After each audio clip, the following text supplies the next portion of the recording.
Ukrainian President Volodymyr Zelensky is doubling down on his refusal to cede any territory to Russia.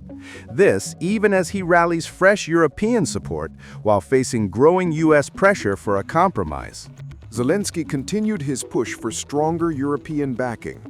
Speaking to reporters in a WhatsApp chat, he insisted Ukraine clearly doesn't want to give up anything. Are we considering the question of giving up any territories?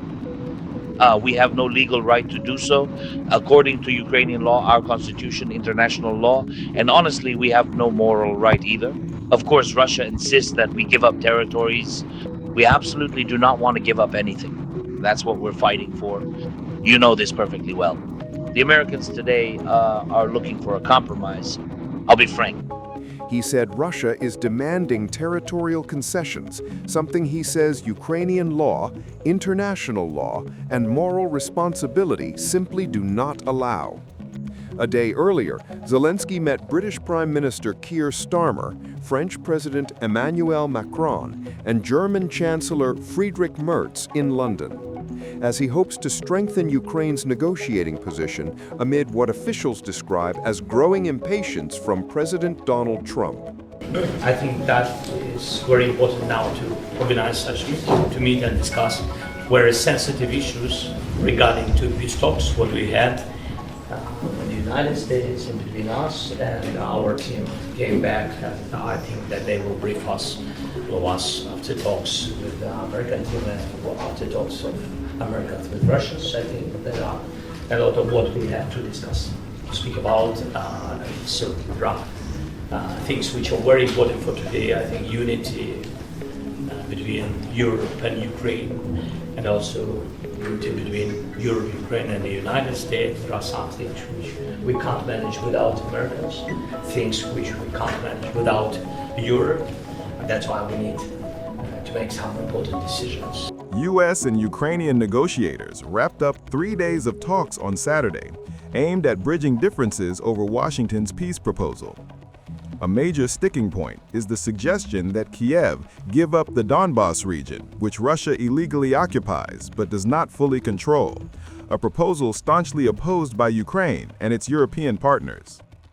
On Sunday night, President Trump expressed frustration, claiming Zelensky hasn't yet read the proposal. Zelensky responded that Trump wants the war to end, but stressed that Ukrainians see the details and nuances much deeper because this is our motherland. Mr. President, what's the next step in Russia-Ukraine talks? What's your next step in Russia-Ukraine talks after last week's negotiations? So we've been speaking to President Putin, and we've been speaking to Ukrainian leaders, including Zelensky, President Zelensky. And I have to say that I'm a little bit disappointed that President Zelensky hasn't yet read the proposal. That was as of a few hours ago.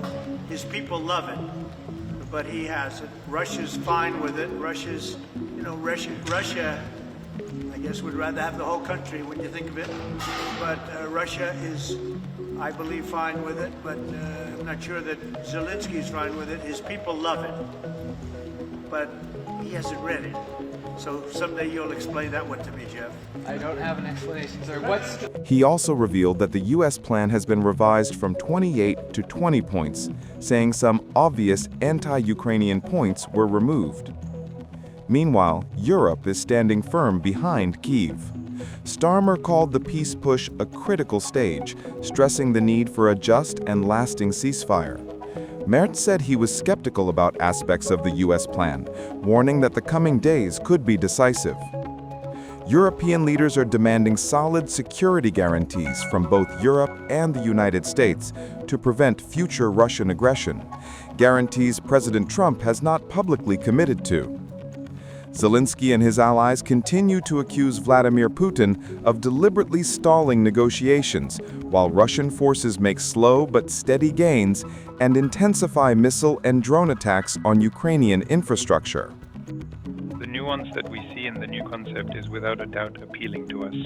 It speaks about the need for dialogue and building constructive, friendly relations. This cannot help but appeal to us, and it fully aligns with our vision.